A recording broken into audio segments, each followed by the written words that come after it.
តុលាការកាត់ទោសអនុប្រធាននាយកដ្ឋានក្រសួងអប់រំម្នាក់ករណីឆបោកនិងចេញសាច់គ្មានសាច់ប្រាក់ជាង$40,000តុ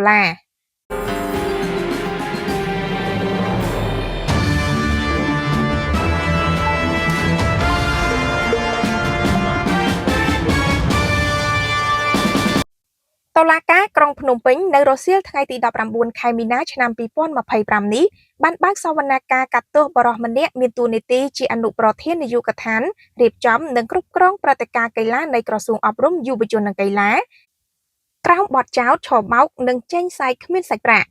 ជនជាប់ចោទឈ្មោះប៊ូវីរៈភេទប្រុសអាយុ39ឆ្នាំត្រូវបានតំណាងអัยការប្តឹងចាត់ប្រកាន់ពីបទឆបោកនិងមិនបំពេញកាតព្វកិច្ចចំពោះឧបករណ៍ដែលអាចជួញដូរបាន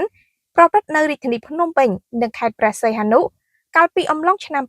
2021ឆ្នាំ2022និងឆ្នាំ2024យោងតាមមាត្រា377មាត្រា378នៃក្រមព្រហ្មទណ្ឌនិងមាត្រា231នៃច្បាប់ស្តីពីឧបករណ៍អាចជួញដូរបាននិងប្រតិបត្តិការទូទាត់សងប្រាក់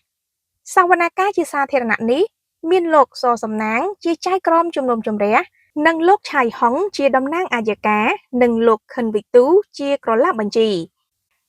នៅក្នុងសវនកម្មជនជាប់ចោទទទួលស្គាល់ថាខ្លួនពិតជាបានទទួលលុយទាំងអស់នោះពីជនរងគ្រោះដើម្បីយកទៅរត់ការធ្វើប្លង់ដីមែន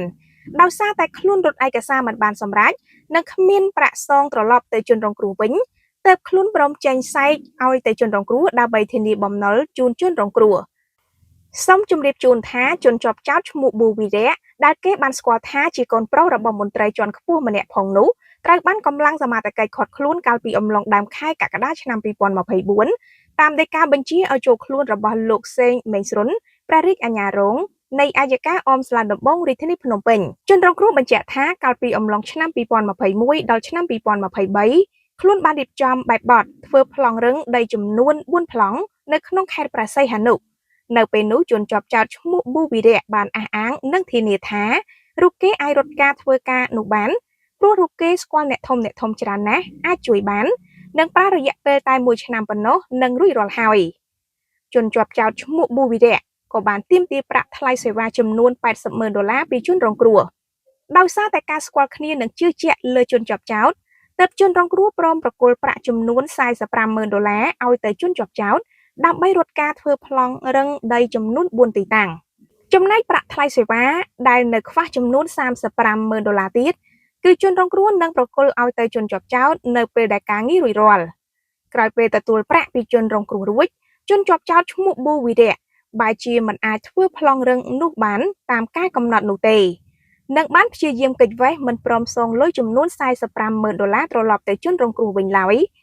និងបានចេញសាច់គ្មានសាច់ប្រាក់ឲ្យទៅជនរងគ្រោះថែមទៀតផងព្រោះតែត្រូវរងគ្រោះម្ដងហើយម្ដងទៀតបែបនេះទើបជនរងគ្រោះសម្រេចដាក់ពាក្យប្តឹងជនជាប់ចោទទៅតុលាការដើម្បីចាត់ការតាមច្បាប់តែម្ដងចំពោះសំណុំរឿងនេះតុលាការនឹងប្រកាសសាលក្រមនៅរសៀលថ្ងៃទី9ខែមេសាឆ្នាំ2025ខាងមុខ